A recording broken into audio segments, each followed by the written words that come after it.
My wife and I first started dating. She bought me some flowers. She romanced you. She romanced me. Got it. Is it weird to you? I mean, I'm still kind of trying to get comfortable with it. Did she hold the door for you? Yo, no, we're not. I could see a pedicure. Would you do? Depends on his feet. That could be Mara's feet. And you can do it. No way, you about to be cutting up my hands. Yo, what's going on? This is The Tim and Tam Talk. All right, look, bring it home. Let's get into this. We're gonna have a lot of great conversations.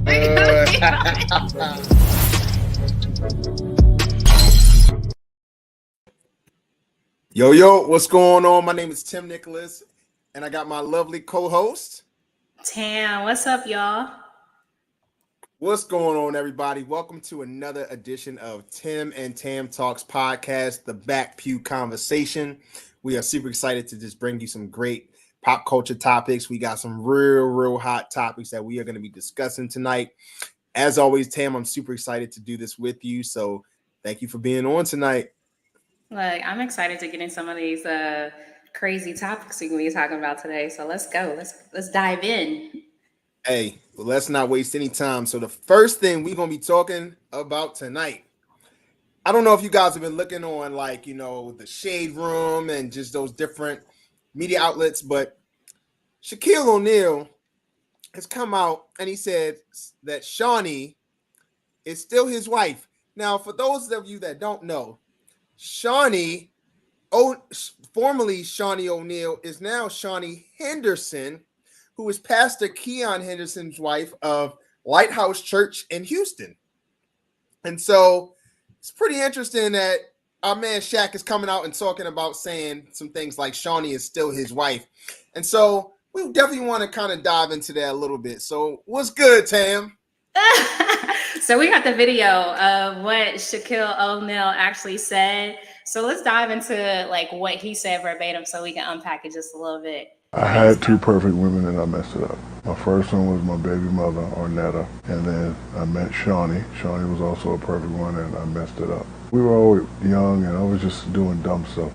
They forgave me and we have a good relationship now. But when you ask me about the perfect women, I had two perfect women and I messed it up. I tell my sons all the time, a man has three jobs when it comes to a woman: protect, provide, and love.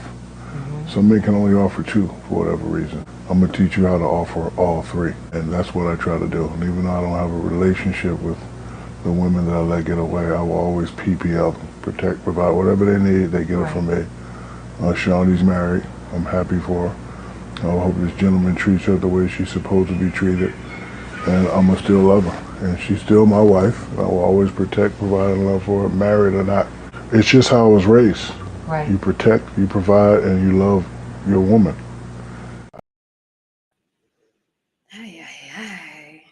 Look, I don't know where to. Do you want me to start, or do you want to start? Look, I was looking at your facial expressions while the video was going on, so y'all didn't get to see that behind the scenes. So, so I'm just gonna say, I get where Shaq is coming from a biblical standpoint, right? I get it. But when you're saying, yeah, I'm gonna always protect, provide, and love, and I was just raised that way, where was that mentality when you said you had not just one perfect woman, you said you had two? But now that you don't have those women, now you're saying you're a protector, you're a provider, you're a lover. It's kind of hard to digest that, but I get people go through experiences and they got to learn from it, sometimes the hard way. So shout out to him for teaching his son, okay, you don't have to make the same kind of mistakes that I make. But I think it's another hard pill to swallow to call somebody else's wife your wife, because biblically she's free, because allegedly he cheated, right? So she's technically actually not your wife anymore. I mean, that's just my opinion. What you got, Tim? When I first heard this, you know what he sounds like? He sounds like one of the drunk people at the bar who just wants to hear anybody that'll listen about, oh my gosh, I let the perfect woman get away. So now he's like drinking his sorrows away. Well, Shaq is doing it in a more sophisticated way by going on multiple podcasts and publications, because this is not the first time, and we've heard him talk about how he regrets the way that he treated Shaunie and cheated on Shaunie and all those things when they were married, where he was being young and dumb and fast, doing the fast life out in LA and stuff. This is not the first time that we've heard this from Shaq. Yeah. Matter of fact, Shaq came out and also said, yes, I made bad mistakes in my marriage, and the next thing that I would want to do if I ever marry again, I'm going to be the best husband in the world. It's very disrespectful to Pastor Keon, who is her current husband, for you to still call Shaunie your wife. And I feel like this is just another soundbite where he just wants anyone who will listen to just have sympathy for him that he lost the woman of his dreams, the woman of his 5 children. He just wants anyone that'll listen at this point. And so, Shaq, my man, you need to heal, need to move forward and get your own wife. Because if you are still lingering on the feelings of Shaunie, who has obviously moved on with her own life, and she's moved forward with Pastor Keon, and they are a beautiful couple. She's an amazing first lady at the church. She supports him, and they've gone on different podcasts themselves and talked about how their marriage and relationship has evolved. And so that's the real deal right there. I just don't agree with Shaq at all. I just feel like he just sounds like a drunk man who just wants anyone to hear that, oh, I lost the woman of my dreams. I lost the woman of my dreams. Okay. All right, sir. So you can let it go. She's not yours anymore. Ship is hell, Shaq. Ship is hell. Yeah, I agree. Let's get into this next topic we got, Tim. So the next topic is Carlishia Hood. If you guys haven't been under a rock, but actually this past weekend up to today, backstory is Carlishia Hood got into an altercation with Jeremy Brown at a restaurant. And on that altercation, he pummeled her. I watched the video. I'm pretty sure you guys seen the viral video. He pummeled her. And it was at that moment where her 14-year-old son had to step in. And by stepping in, he pulled the trigger. So he shot Jeremy in the back inside the restaurant. Jeremy took off running. They pursued him. And they end up killing that person. And then they were actually charged with first-degree murder. So a lot has gone on with that case, but I will say, as of yesterday, they dismissed all of the charges. So we have some of that video in regards to the case being dropped. So let's actually get into like what happened with that. Also thankful to have my son with me and by my side, and also his charges being dismissed. And the people all over the world, the people did not play. Ladies, get your food. Who? Get in the car? Who? Nay. Get your food. Get your food. If you say one more thing. Thank you for being here. Thank you for the support for me and my family. On June 18th of this year, my life changed. My son's life changed. I've experienced pain in many ways that I would never have happened to me. Was totally unnecessary. Never in a million years would I have imagined being brutally attacked, beaten, and then arrested. I am thankful that the Cook County State's Attorney dismissed the case. I am also thankful to have my son with me and by my side, and also his charges being dismissed. So this particular story is very heavy. I actually had this conversation I think I briefly told you yesterday. I had this conversation with my dad, and we had a disagreement about the whole case. And I know a lot of people had some disagreements. It was hard to watch that video actually play out, but I hadn't had a conversation with you, Tim. So what were your thoughts when you saw this video?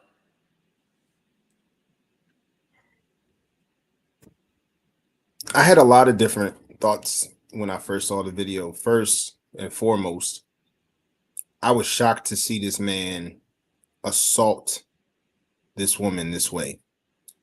How he brutally attacked her in that way. There's no way that I would have stood and just watched another man assault another woman like that, number one. That was problem number one. Just seeing a lot of men who could have easily intervened. You could have easily intervened in that situation to not allow it to even get to that point. That's one thought I had. Second thought I had also was about de-escalation. Now, it's easy to say walk away, but sometimes it's not easy to walk away. But I do think in that case, it's possible you could have walked away.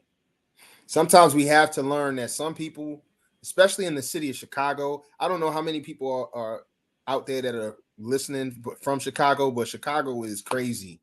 It's always been crazy, not just based on what the media presents, but Chicago is kind of wild. And so it is a lot of women walking in fear and things like that. But sometimes we do have to learn to de-escalate situations when confrontations happen. I do think that's one thing that we need to learn as people is sometimes we don't have to always stay in that situation. So from her aspect, in that moment, it's tough to make that right call. But I do think that if somebody is trying to threaten you, sometimes we just got like, look, go ahead and we got to dip, man. Like it's not even worth it at this point. That is another thing. But I'm not excusing that man's behavior. I'm not going to say he got what he deserved. I'm not going to go that far because that's like when we talk from a biblical aspect, God says, vengeance is mine, I will repay. So when it comes from that aspect, I don't necessarily say, oh, he deserved to die. I'm not going that far. But what I am saying is that justice definitely should have been at play. He definitely something should have happened, but I'm not going to say to that extent because unfortunately everybody's life was changed. He got murdered. The kid and the mother, their life is forever changed. So from that aspect, it's everybody in that situation, nobody wins. Now, the judicial system was right in releasing Carlishia and her son.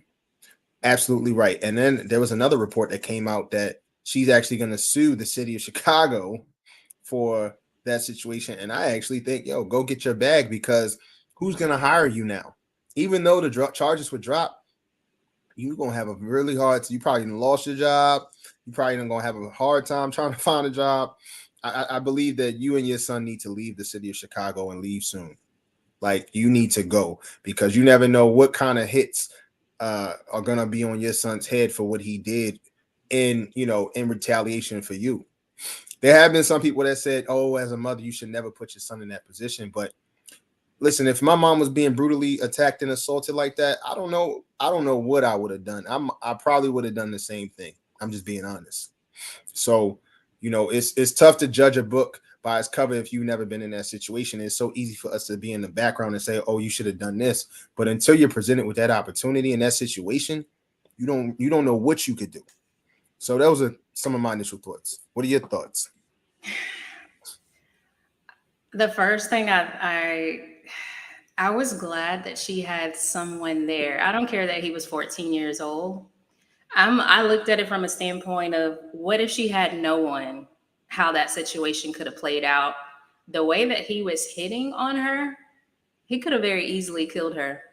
And the way that nobody was helping, as you stated, grown men that were in line, no one said nothing. Like if you look at the video, it's so crazy because you look at the video, even the workers inside of the restaurant, they were just working like nothing was going on, in the front. And the men were just like silent. Nobody said, hey, brother, all right, that's enough. Or, all right, cool. Like, cool. No interjection, no words of wisdom.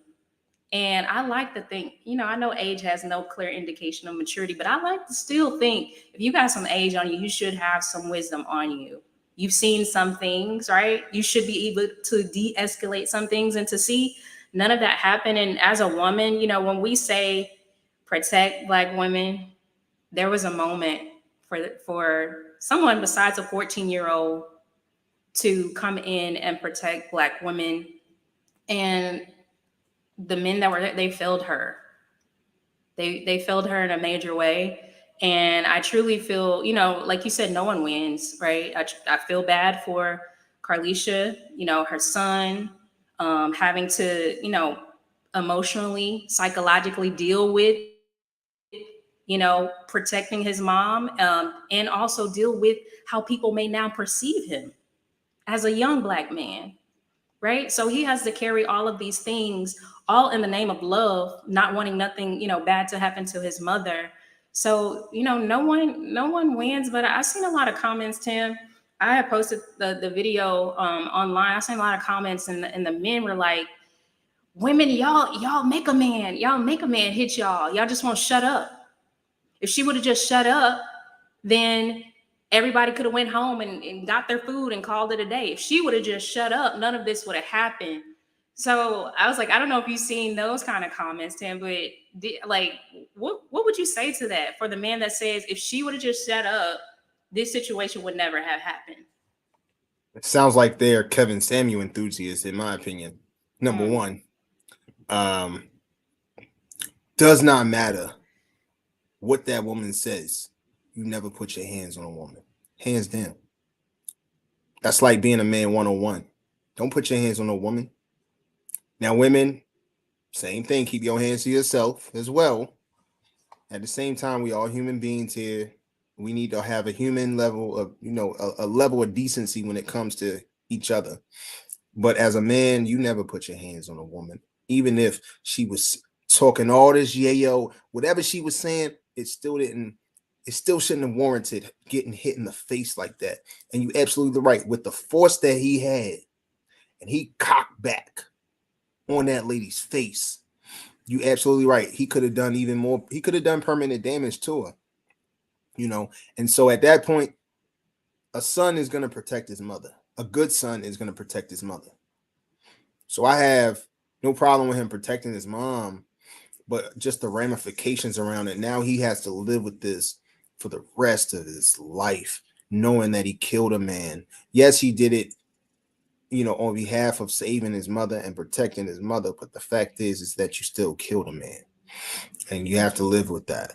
And so I do think that it's a lose-lose situation all around. But when it comes to some of these men saying, saying that as far as, if she would have just kept her mouth closed or just walked away or whatever, that's weak. That's weak, B. To the men out here that really think that that's something that you should be doing, that's weak, B. Don't ever put your hands on a woman just because she talking trash to you, calling you any name in the book and every name in the book. It still don't matter. You walk away if you know that your temper is that hot. If you know that that's how you gonna operate, you need to be the one to walk away at the end of the day, because she can say whatever she wants. Isn't that what the First Amendment is about? So she could say what she wants, but at the end of the day, you shouldn't even be doing that. No. So I just think that that's weak when you hear a lot of men say that, like a woman provokes a man to hit them, and that's not the case. Well, to end this note, definitely glad that those murder charges have been dropped. Y'all, if y'all are from Chicago, I saw a comment. Somebody said they're from Chicago. Make sure you guys lift them up. Darrell, what's good, B? This my gym guy. What's up, man? Good to see you out here. I see you out here commenting, sis. Cool, brother. Definitely appreciate you being on, man. And I agree, man. And you from the Chi, so you understand how crazy it is out there, man. And it's true. It's disappointing that a lot of men were standing out there watching another black man assault another black woman. We're not protecting our women. We're not doing it. We also feel like we got to turn a blind eye to something that has nothing to do with us. And that's not really protecting our women either. And so we have to start being hyper vigilant in these streets. Not saying that we got to put ourselves in positions to where we are risking our lives, but we still got to do the righteous thing one way or the other. And so that's where it is. We got to use discernment on how we do those things. Because at the end of the day, we all got to go back home. So it is what it is. So let's do this. Look, I didn't mean to do that, but let's get into it. Let's get into it. So our next topic, a lot of the short men, there's a song that says, "Don't want those short men." Okay, a lot of the short men have hope. You hear me? Because there is a surgery. I'm not sure if it's new or old, guys, but there is what the media is now calling a knee BL. And basically, it's the ability to extend your femur, right?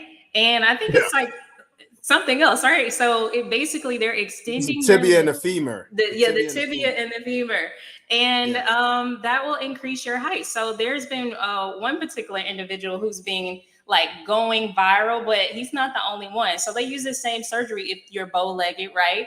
But they realize they can also do it to make you taller if you're short. So in a lot of cases, I see the benefit. We have a little bit of a video of the guy who's been going viral for this particular case. So let's actually get into it. Actually, now the women that I've come across have been much different than the women I had before. What do you mean different kinds of women? The class of women I met before the surgery were not necessarily on the same level of the class of women I'm meeting now. As far as what they do, their occupation, overall appearance, those things. Interesting. So you think you've pulled badder women since you've gained some height? I don't think, I know.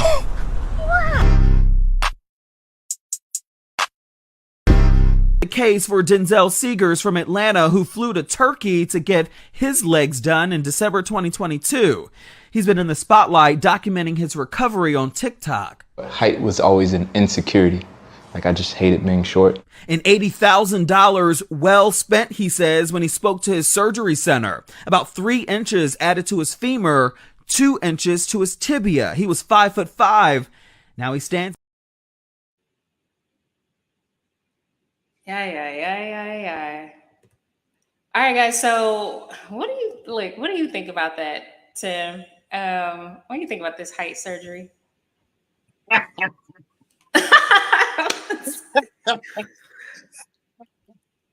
Okay. Woo! Really? Thank you, Terrell. Exactly.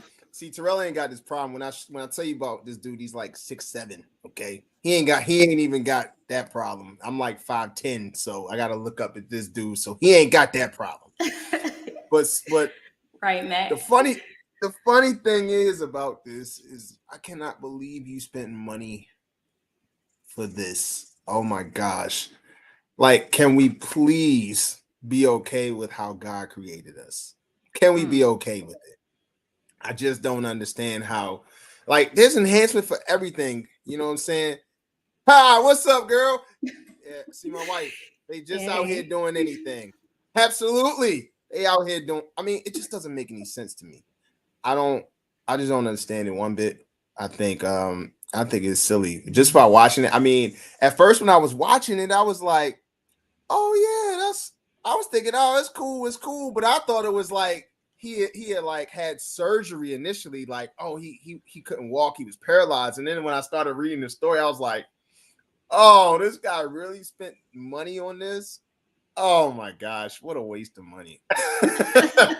Oh my gosh. If I come back 6'1", you know what I did. I was watching this thing. I mean, I feel like, you know, in comparison to women getting cosmetic, whatever, you know, they get their boobs done, they get their butt done, their face, you know, you say it, you can get it done. So to see that men can now get something where they're insecure, right? I'm here for it. Short men, if you want, look, the caveat to that, there are risks. You can lose your legs in the process. So if you want to go ahead and risk it, then go ahead and go ahead and check my legs real quick. I'm about to check my legs real quick. Let me see.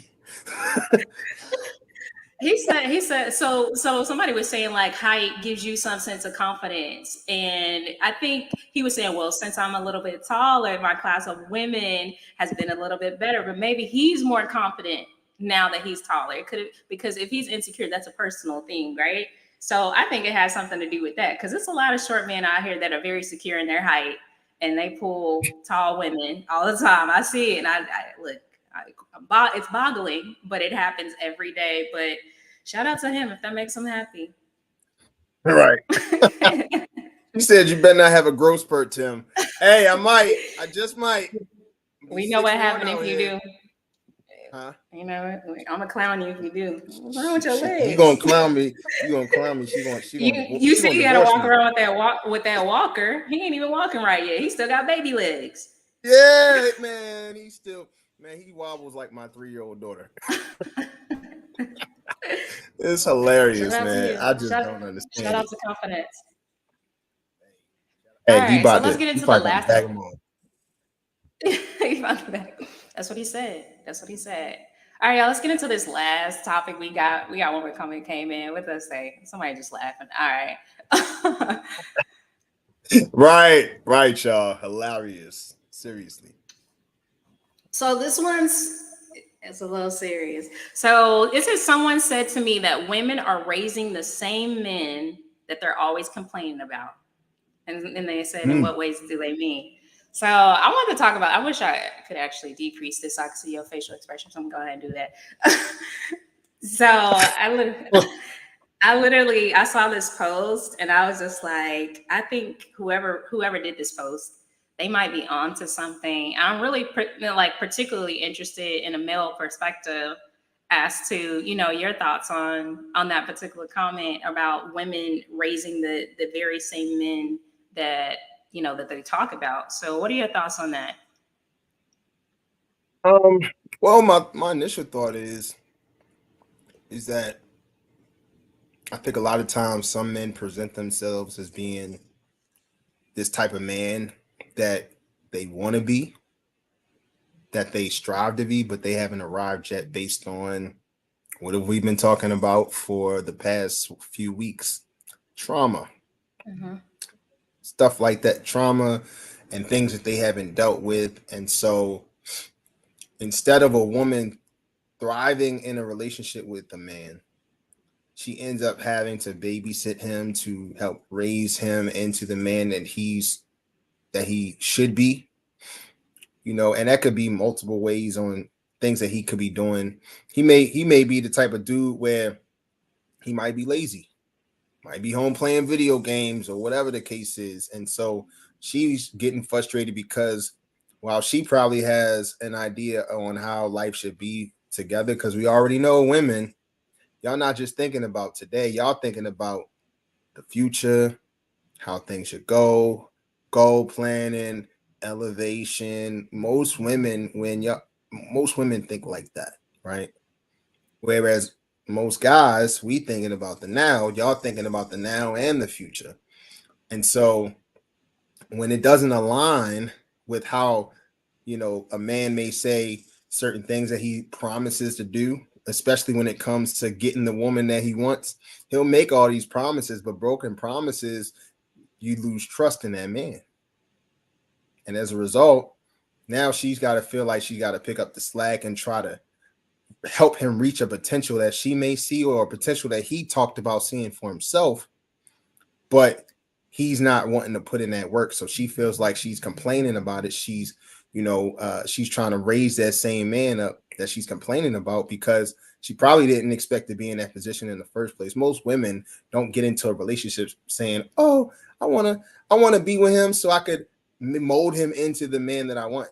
No, it's some of it. It could be some of that, but most of it is based on how he presents it from the beginning, which is how y'all get into a relationship and all those things. And then once he gets comfortable, he doesn't feel like he has to work anymore. So those are some of the things I feel. What do you think?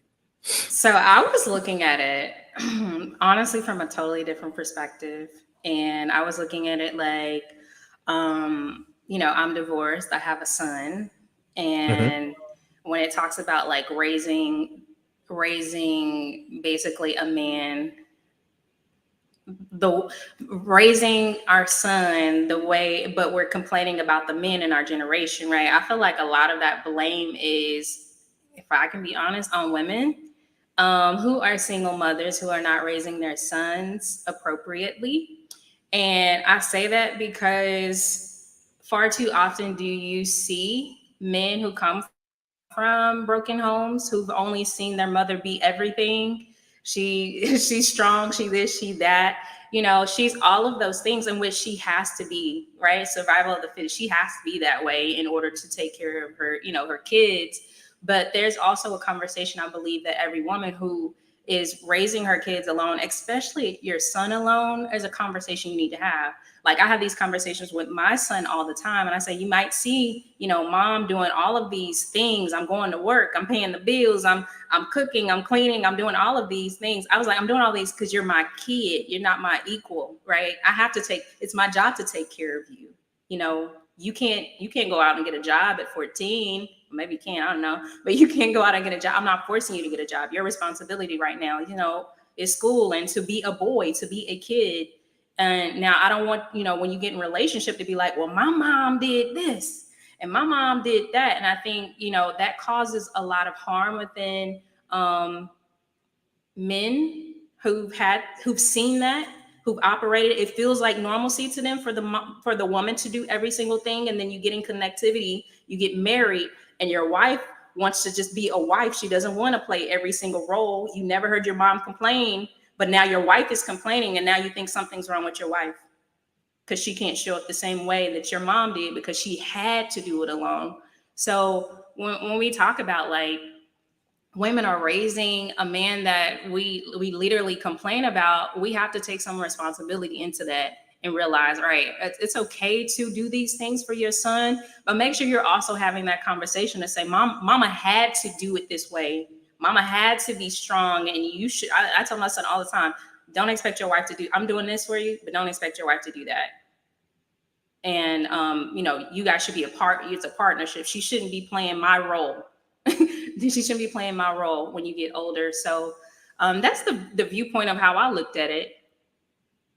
I like what Terrell said too. I believe that a lot of women are living through trauma that's caused by their mothers. Tap into that, Tam. What you think about that one? Look, I don't know where to go.